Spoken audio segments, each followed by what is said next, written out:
twanyenyekea, Bwana twanyenyekea chini ya miguu yako, Bwana twanyenyekea. Bwana twanyenyekea, Bwana twanyenyekea chini ya miguu yako, Bwana twanyenyekea. Kutoka mlango ni ule wa kwanza kuanzia kifungu cha 8 hadi mwisho. Basi akainuka mfalme mpya kutawala Misri, asiyemjua Yusufu. Akawaambia watu wake, angalieni, watu wa wana wa Israeli ni wengi, tena wana nguvu kuliko sisi. Haya, na tuwatendee kwa akili, wasije wakaongezeka. Tena ikitokea vita, wao nao wasije wakashikamana na adui zetu na kupigana nasi na kutoka katika nchi hii.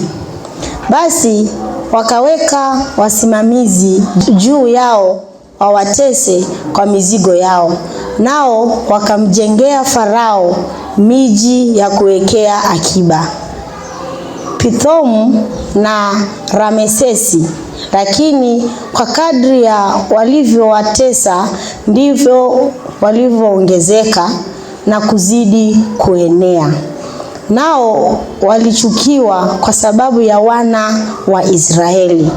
Wamisri wakawatumikisha wana wa Israeli kwa ukali, wakafanya maisha yao kuwa uchungu kwa kazi ngumu, kazi ya chokaa na ya matofali na kila namna ya kazi ya mashamba kwa kazi zao sote walizowatumikisha kwa ukali. Kisha mfalme wa Misri akasema na wazalisha wa Waibrania, mmoja jina lake aliitwa Shifra na wa pili jina lake aliitwa Pua. Akasema, wakati mwazalishapo wanawake wa Kiebrania na kuwaona wakatika kuzaa, ikiwa ni mtoto mwanamume basi muweni, bali ikiwa ni mtoto mwanamke na aishi. Lakini wale wazalisha walikuwa wakimcha Mungu, wasifanye kama walivyoamriwa na huyo mfalme wa Misri, lakini wakawahifadhi hai wale wanaume. Basi mfalme wa Misri akawaita wale wazalisha na kuwauliza, kwa nini kufanya jambo hili na kuwahifadhi watoto waume wawe hai? Wazalisha wakamwambia Farao, hii ni kwa sababu hao wanawake wa Kiebrania si kama wanawake wa Kimisri, kwa kuwa ni hodari hao, nao huzaa kabla mzalisha hajapata kuwafikilia. Basi Mungu akawatendea wema wale wazalisha, na hao watu wakaongezeka sana, wakaendelea na kuzidi kuwa na nguvu nyingi. Ilikuwa kwa sababu wale wazalisha walikuwa wakimcha Mungu, akawasimamishia nyumba. Kisha huyo Farao akawaagiza watu wake wakisema, kila mtoto mwanamume atakayezaliwa mtamtupa mtoni, na kila mtoto mwanamke mtamhifadhi hai. Na hilo ndilo neno la Mungu.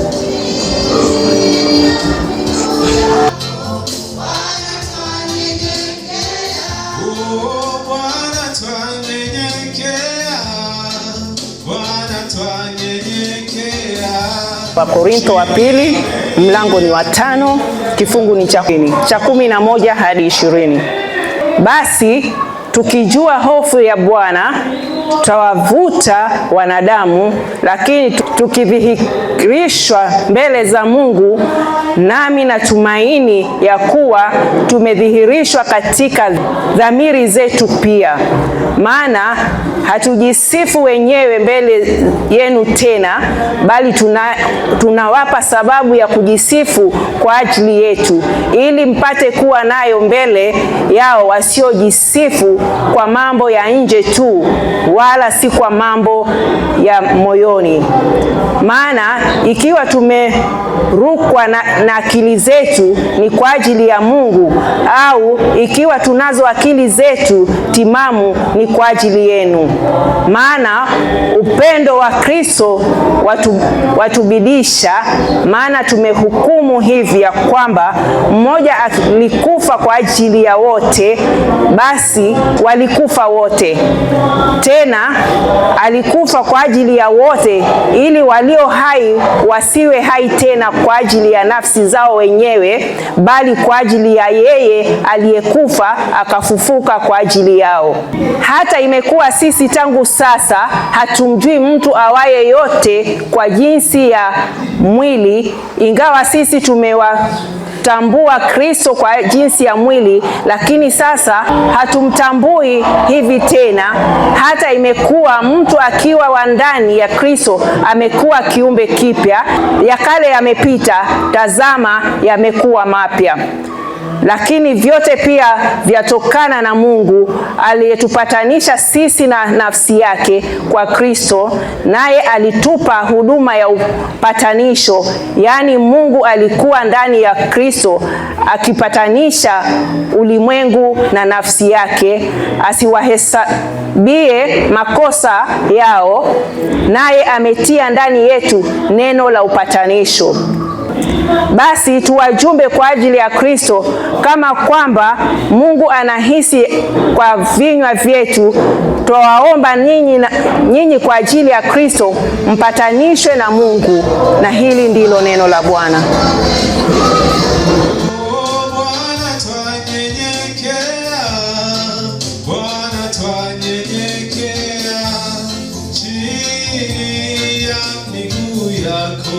Naomba tushiriki katika maandiko tuliyosomewa katika Wakorintho wa pili.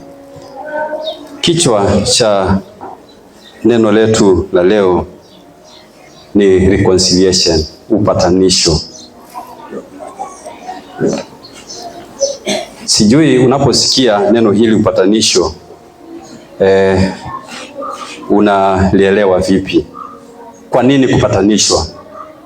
Kunatokea nini hata watu wakaweze kuwa na kupatanishwa? Bwana Yesu asifiwe. Upatanisho ni hali ya kuleta wawili katika mahali walikokosania, mahali ambapo hawakupatana, basi ni kuwaleta wakaweze kupatana.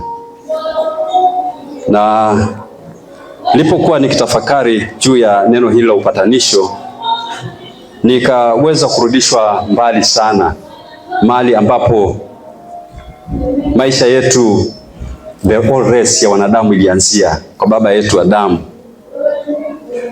Alipokuwa ameumbwa na akapatiwa kukaa katika shamba la Edeni, alipatiwa maagizo ya kwamba hili afanye na hili asifanye. Na kusudi la Mungu kwa ajili ya kumuumba Adamu ni ili akaweze kutawala ulimwengu. Ndiposa akampatia mandate hata kupeana majina viumbe vyote. Bwana Yesu asifiwe. Samaki mnamuita samaki, basi vilianzia huko. Kuku vilianzia huko. Bwana Yesu asifiwe. Japo katika kila kabila kuna majina pia yalitamkwa. Ni ule uwezo ambao mwanadamu alipatiwa. Kwa hivyo alipopatiwa huduma hiyo akaendelea vizuri. Lakini siku moja ikatokea ya kwamba amefarakanishwa na Mungu wake, ametengwa na upendo wa Mungu. Mungu alipokuwa akimtembelea, basi kumtembelea akaja akakuta kwamba sasa Adamu akasema yuko uchi. Yaani siku zote amemuumba wakiwa anashirikiana, hakujiona akiwa uchi, lakini siku hiyo akajiona yuko uchi kwa sababu mahusiano yameharibika. Bwana Yesu asifiwe. Neno la Mungu lasema kwamba utukufu wa Mungu ukaweza kumwondokea. Yaani ule utukufu ambao Mungu alikusudia Adamu akaweze kuwa nao katika kutawala na katika ushirika na makusudi yake kwamba akatawale, basi kukawa kumepungua kwa sababu ya kuweza kuasi. Aliyesababisha uasi huo si mwingine ila ni adui Ibilisi, Shetani. Ukisoma katika Ufunuo mlango wa 12 aya ya 7 hadi 12 utaona jinsi Shetani alivyokuwa ametupwa kutoka mbinguni kwa sababu ya kuasi. Shetani alitupwa na malaika wote ambao waliasi kule mbinguni, a third of the angels, wakaondolewa uweponi mwa Mungu. Biblia inasema hapo kukapatikana wokovu mbinguni, kwa sababu alifanya revolution mbinguni. Alipoondolewa, basi mbinguni kukawa na wokovu. Lakini nasema ole kwa dunia. Bwana Yesu asifiwe. Ole kwa wakaji wa dunia, kwa sababu alipotupwa, basi kazi ikaanza, kazi ya kuweza kutawanya mwanadamu na kumtoa uweponi mwa Mungu. Uasi unatokana na adui, yeye ambaye aliweza kukosana na kwa sababu ya kutaka kutawala, kuteka nyara ufalme mbinguni, akaondolewa mbinguni. Basi nafasi yake ilipokuwa hakuna, alipotupwa duniani, akaweza kuja basi kutawala. Bwana Yesu asifiwe. Katika kutawala kwake, yeye alitumia mamlaka yake vibaya, kwa sababu alikuja na hasira nyingi. Biblia ina record alitupwa na alikuwa na hasira nyingi. Sasa hasira yake ikajipata imeangukia kwa yule aliyekusudiwa kuwa mtawala wa dunia. Manake Adamu ndiyo aliyekusudiwa na Mungu akaweze kutawala dunia. Lakini the moment alipokuwa ameweza kudanganywa na Shetani, utawala ukatwaliwa, ikawa sasa yeye anapepetwa. Na kwa kuwa Mungu ni roho, Shetani akawa ni roho, malaika ni roho, akaweza kuwa na upper hand kwa Adamu, hata kuweza kumtenganisha na Mungu. Na kwa sababu ya dhambi na makosa yaliyofanyika, kukawa na uadui kati ya Adamu na Mungu. Shetani akacapitalize na hiyo, akaichukua kama nafasi, mlango wa mateso. Bwana Yesu asifiwe. Bwana Yesu asifiwe. Sasa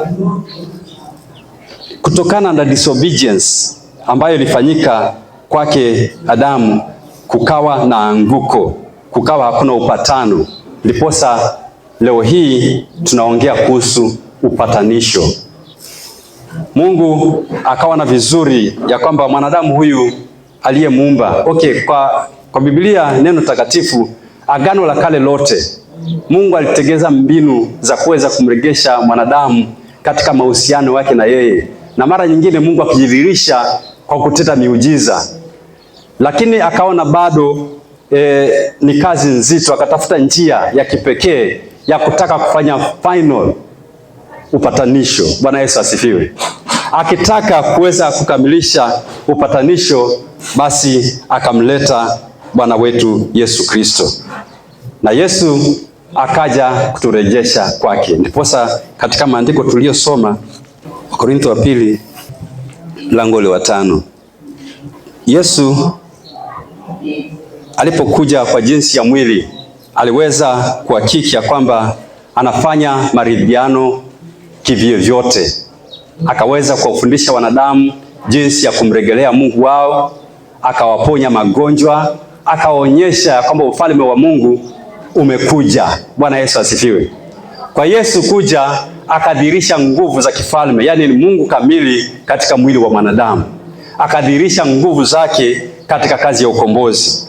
Paulo hapa naye akaweza kuyaona maneno haya katika fungu la 17. Neno la Mungu lasema, hata imekuwa mtu akiwa ndani ya Kristo amekuwa kiumbe kipya, ya kale yamepita, tazama yamekuwa mapya. Fungu la 18, lakini vyote pia vyatokana na Mungu aliyetupatanisha sisi na nafsi yake kwa Kristo, naye alitupa huduma ya upatanisho. Bwana Yesu asifiwe.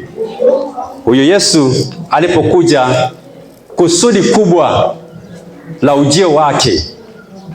Hivi si mbali tumetoka kukumbuka kuja kwake Yesu. Yaani Yesu kuzaliwa, kuanza maisha yake duniani. Majira ya ujio, kuja kwake ni kwamba atafute watu kuwarejesha kwa Baba. Na hilo alilifanya with all zeal. Kwa sababu alikubali kupitia kukataliwa, alikubali kupitia kudharauliwa, alikubali kupitia mateso, lakini akamilishe jukumu alilokabidhiwa na Baba yake. Bwana Yesu asifiwe. Hili ni kwa sababu aliona yale mateso mwanadamu aliyepitia. Akaweza kuja kuleta ufahamu. Katika mambo ya roho mwanadamu alikuwa mbali. Lakini kwa Yesu kuja, basi na yeye kupatiwa jina juu ya majina yote, na huo ufahamu kuletwa kwetu, kujua kwamba kupitia yeye kuna uwezo wa Mungu unaoonekana, basi mwanadamu akapata njia ya ukombozi. Bwana Yesu asifiwe. Yanapokuja yakiwa mazito, basi kupitia huyu Yesu tunapata msaada. Amen. Yanapokuja yakiwa mazito, kupitia nguvu za Mungu, kupitia huyu Yesu aliyetumwa aje kuweza kuturejesha kwake Mungu kwa jinsi ya upatanisho, basi tunaweza kupata msaada. Kupitia yeye, neno la Mungu lasema alivinunua vitu vyote kupitia damu yake pale msalabani. Bwana Yesu asifiwe. Kwa damu yake Yesu aliyepitia kuhangaishwa na kuteswa, basi akavinunua vitu vyote. Vitu vyote mbinguni, vitu vyote duniani, akavipatanisha na Mungu. Bwana Yesu asifiwe. Sasa baada ya kuipatanisha, ndio sasa akapeana jukumu. Alipokuwa anarudi kwa Baba mbinguni, na baada ya kuwafundisha wanadamu juu ya kumjua Mungu na kumrudia Mungu, basi ilipofika muda wake wa kurudi mbinguni, akaweza kuwafundisha wanadamu jinsi ya kumrudia Mungu na kumtegemea. Bwana Yesu asifiwe. Sasa katika kazi Yesu aliyekuja kuifanya ni kwamba sote tunaporejeshwa, si kwamba tukaweze kukaa tu, tukafahamu kabisa. Na ni vizuri kujua. Bwana Yesu asifiwe.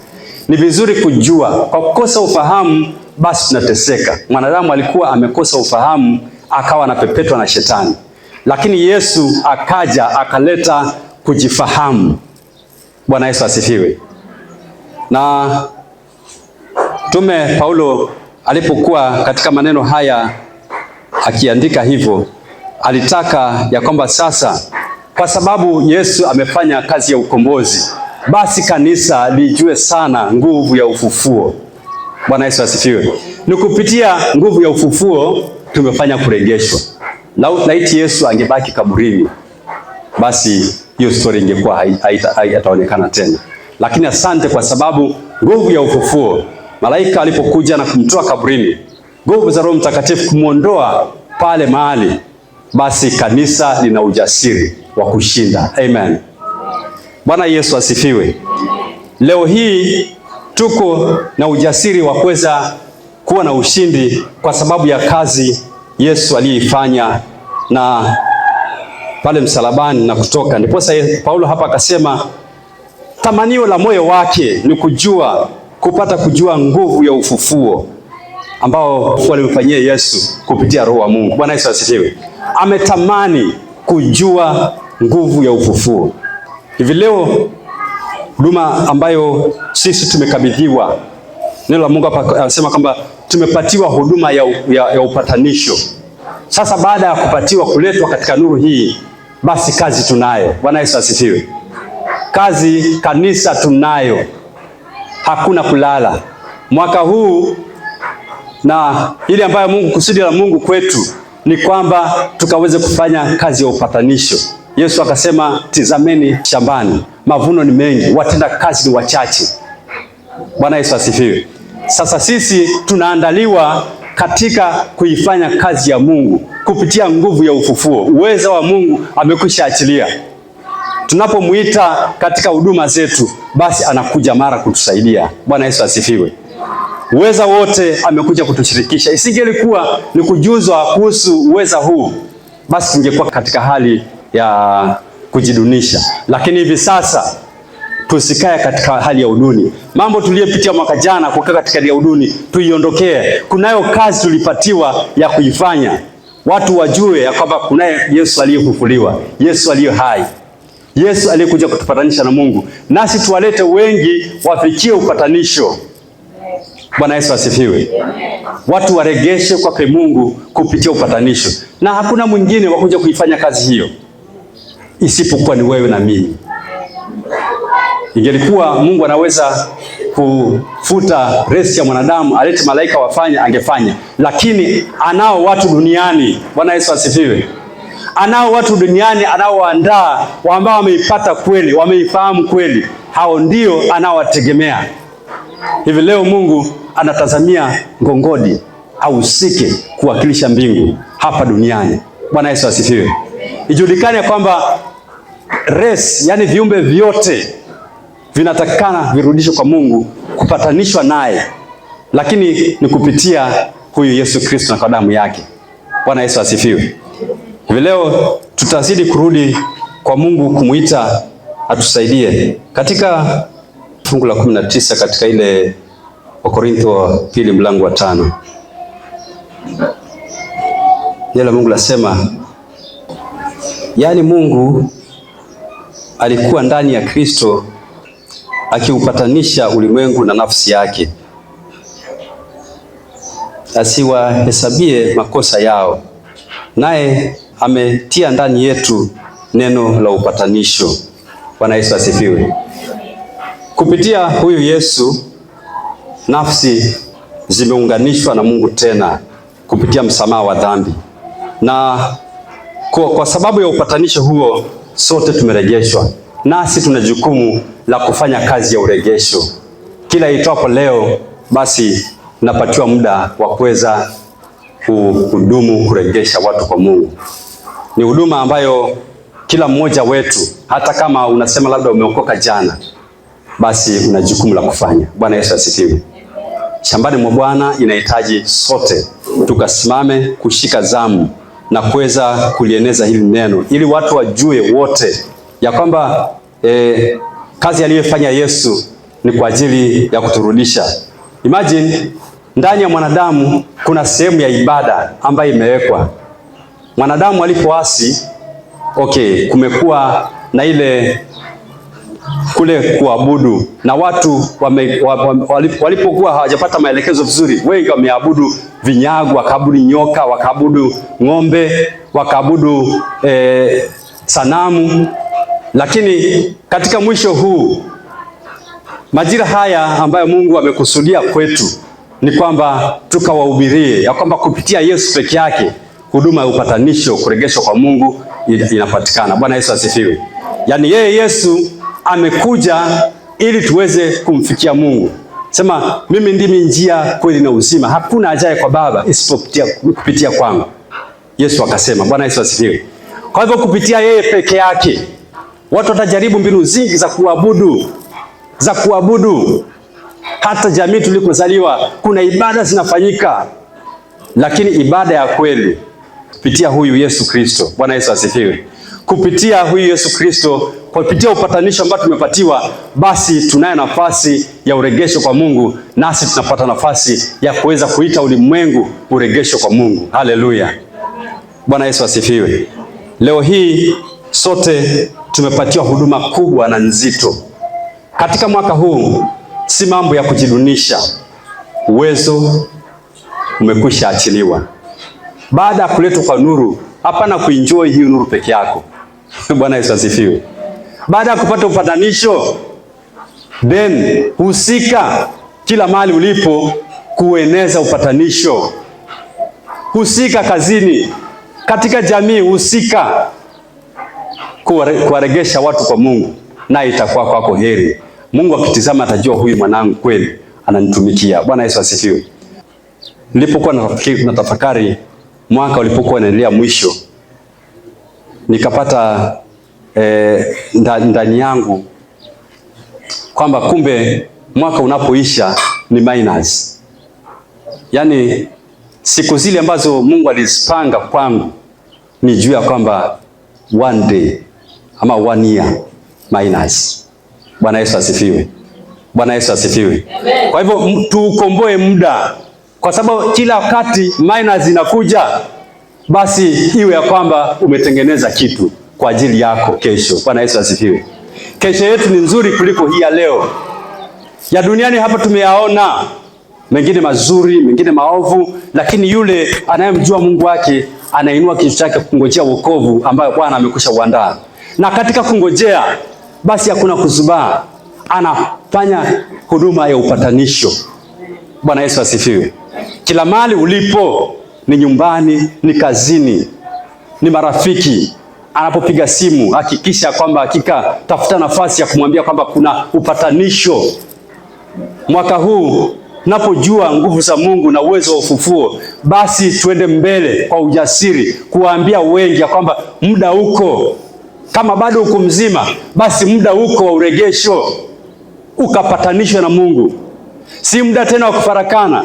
Manake hapo nyuma tulikuwa tunafarakana na Mungu katika kila jambo linalofanywa, hasa kupitia kwanza kwangu mimi.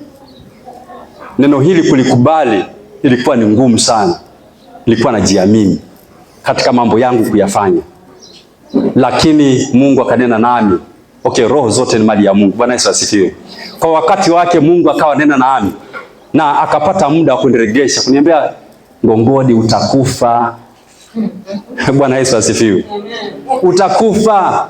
Siku zako ziko, lakini utakufa. Kumbuka maisha pale ni mazuri kuliko sasa hivi. Bwana Yesu asifiwe. Nakumbuka mtu huyu aliyekuwa anahubiri, mtumishi wa Mungu alipaka mafuta siku hiyo shuleni. Akawa anahubiri ya kwamba kijana, enenda katika ujana wako, jifurahishe. Katika kila ukionacho katika macho yako jifurahishe. Lakini kumbuka Mungu atakuleta katika hukumu. Bwana Yesu asifiwe. Okay, jifurahishe, una haki ya kujifurahisha, lakini uwe makini. Haleluya. Uwe makini, iwe ni katika hali ya kumcha Mungu, iwe ni katika hali ya kumtumikia Mungu, iwe ni katika hali ya kumpa Mungu shukrani, iwe ni katika hali ya kumtukuza Mungu. Lakini katika upande wangu ilikuwa ni ya kujifurahisha mimi kama Ngongodi. Bwana Yesu asifiwe. Ikawa ni kujifurahisha mimi, basi Mungu akawa nami ya kwamba sasa inakupasa kurudi katika njia yako. Nafasi iliyoharibika inakupasa kurudi. Na baada ya kuamini na kufanya upya, basi nikafahamu kweli, kumbe nilikuwa nimepotoka. Bwana Yesu asifiwe. Nikapatanishwa na baba yangu. Hivi sahi huenda mbele za Mungu kumuuliza Mungu jambo, anapokawia kujibu najua atajibu. Bwana Yesu asifiwe. Imechukua muda kumuuliza Mungu jambo, lakini kwa wakati wake Mungu akadirisha. Ako enzini Mungu wetu. Bwana Yesu asifiwe. Kupitia Yesu Kristo atayafanya makubwa na magumu hata tusiyajua, lakini ni sisi kusimama kumtazamia Mungu mwenye kutupatanisha, basi na tuweze kuwavuta wengi katika upatanisho. Tunalo jukumu. Bwana Yesu asifiwe. Tusiupoteze muda, wala tusitegemee watu wengi. Unalo jukumu, ninalo jukumu la kusimama mimi na kueneza, kuambia watu kwamba hakika wakati ndio huu wa kumrudia Mungu. Ndio kazi tuliyokabidhiwa na tuifanye. Yamkini Mungu ni pamoja nasi. Anasema kila tuendapo ishara na maajabu zitatambana pamoja nasi. Mungu ni mwaminifu, ulisimamia neno lake. Hivi ulienda Mungu akashindwa kuja? Bwana Yesu asifiwe. Amen. Hutaki hata kuondoa mguu kwenda, Mungu atakujaji. Na nasema pasipo imani hatuwezi kumpendeza. Hivi leo amini. Baada ya kuamini jukumu ulilokabidhiwa, basi chukua hatua. Kuamini, imani bila matendo imekufa. Baada ya kuamini, chukua hatua. Bwana Yesu asifiwe. Baada ya kuamini ya kwamba sasa umekwisha rejeshwa, basi extend that love of God. Achilia na wengine wajue kwamba kuna upatanisho. Na wanapopatanishwa, basi nguvu za Mungu zitawashukia. Na yamkini wanaanza tumika kwa kiwango cha kipekee. Inategemea na ule ujasiri, inategemea na ile bidii yako nayo katika kumrudia Mungu wake. Bwana Yesu asifiwe. Atainuka hata kuwa mhubiri mkubwa, Na wewe ambao ulimsaidia kuingia, ukiendelea kuregarega, basi utajipata miaka yako inaisha hivyo. Wazafikiria kwamba Mungu hakuna kitu anafanya, lakini Mungu ako kazini. Bwana Yesu asifiwe. Hata leo Mungu yuko kazini kwa ajili ya upatanisho. Hata leo Mungu anataka tukaweze kumwakilisha. Sisi ndio mawakili wake hapa duniani. Tunamwakilisha Mungu hapa. Bwana Yesu asifiwe. We are the ambassadors. Na ambassador, kwa sababu siri hizo zimekwisha funuliwa ndani yetu, zimekwisha wekwa bayana katika mioyo yetu, basi usikae kimya, wakilisha mbingu. Bwana Yesu asifiwe. Wakilisha mbingu, nena juu ya kule unakoenda. Nena juu ya yale ambayo yanafunuliwa kwako. Mungu anaweza. Mungu wetu anaweza. Mgeukie jirani mwambie, mwaka huu Mungu anaweza. Kama mwaka jana hukuamini, amini sasa.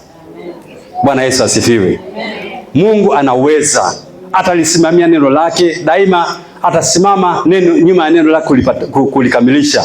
Yeye ni mwaminifu, naye anataka ya kwamba watu wakainuke katika mwaka huu kwa kumjua Mungu kupitia uwezo wa ufufuko wake kupitia kwa Yesu Kristo. Basi tutapata nguvu za kuendelea kuwaregesha watu kwa Mungu. Bwana Yesu asifiwe.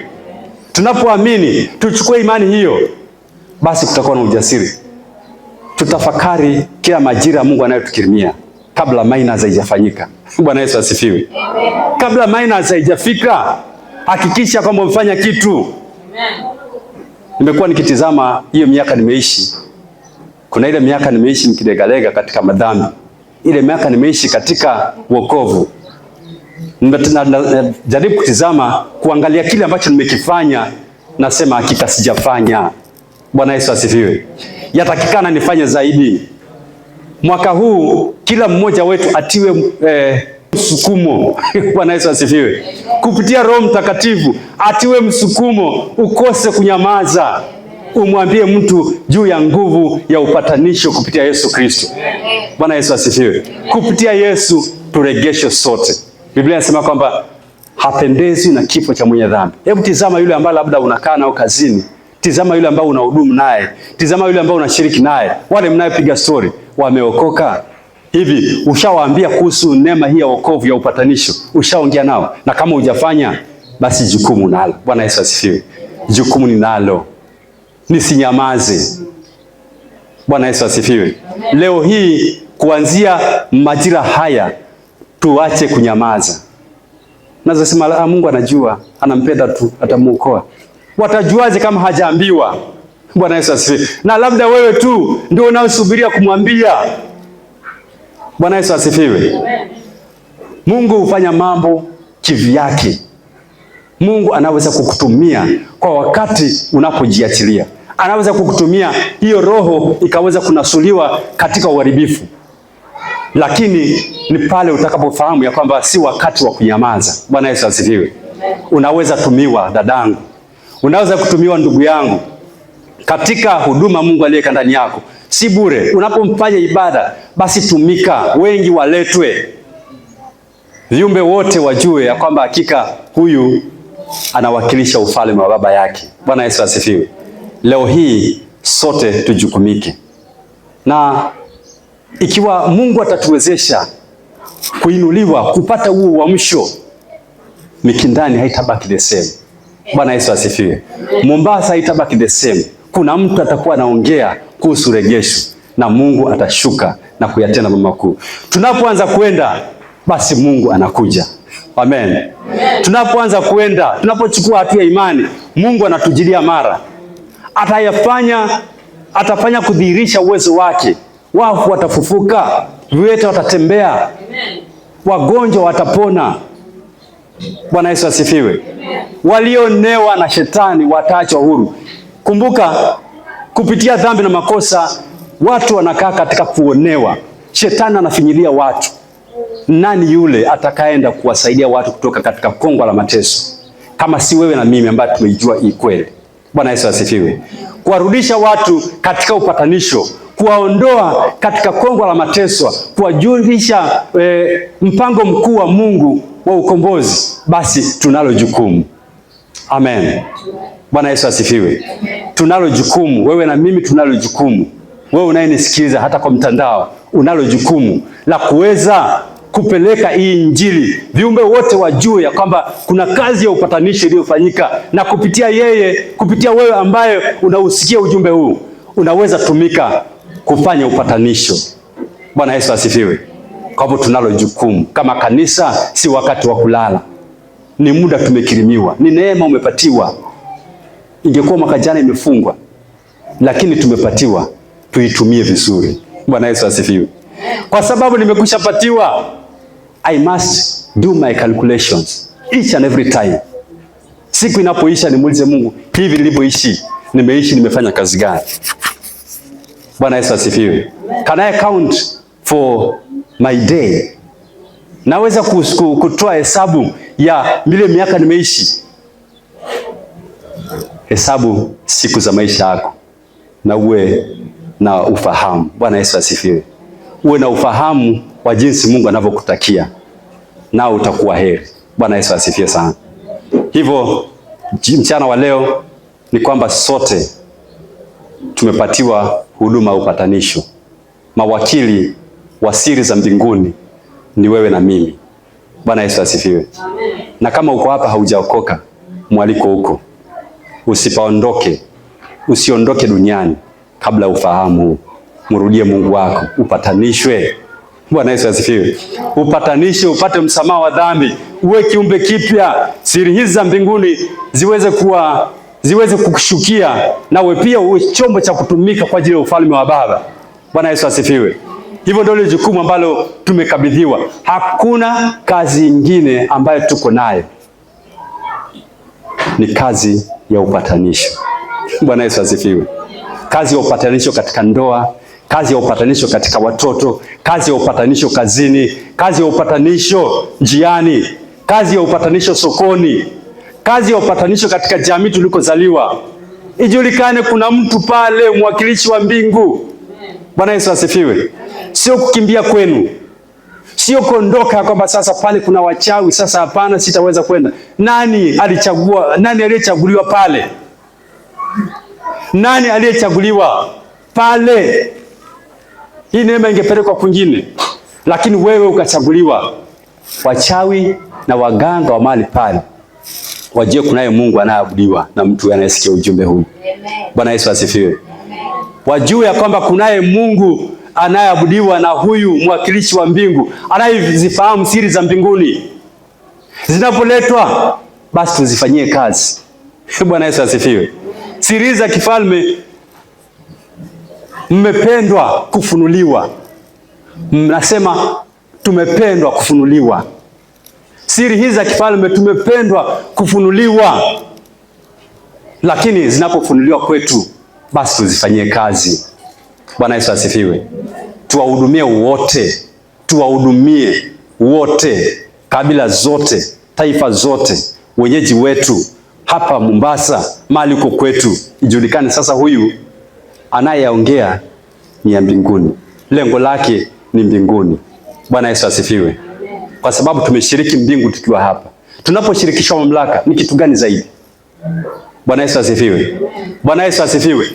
Yaani kile Mungu angekuwa fanya mwenyewe, amekuambia kuhusu imani kwa neno lake, unapochukua hatua basi inafanyika. Si umependwa wewe? Bwana Yesu asifiwe. Na umehesabiwa, basi wewe wajibika. Usipowajibika, Mungu anahuzunika. Tusipowajibika, Mungu anahuzunika katika huduma aliyotukabidhi. Hivi leo Yesu anategemea wakili wake hapa akaweze kuzipeana hizi siri kwa wanadamu, wajue ile kweli na wamrudie. Wasigagae katika dhambi, waifahamu hii kweli na wamrudie Mungu, ili sote tupate nafasi ya kuingia mbinguni. Muda unakuja ambao hatutakuwa na muda wa kuhubiri. Kama ikali leo, kama ikali inayoitwa leo, yani siku hii tumekirimiwa, siku hii tunaiona nuru, basi tunao muda wa kuhubiri. Bwana Yesu asifiwe. Tunao muda wa kuambia watu na viumbe vyote ya kwamba kuna upatanisho, kazi ya ukombozi bado inaendelea. Unapoamini na kurudi, basi Mungu anakuja kwako na utatumika tena kufanya kazi ya upatanisho. Jina la Bwana litukuzwe. Amen. Bwana Yesu asifiwe sana. Amen. Leo hii himizo ni kwamba tumepatiwa huduma ya upatanisho, tumeregeshwa kwa Mungu ili turegeshe wote katika ufalme wake. Kwa jina lake Mungu Baba, Mwana na Roho Mtakatifu.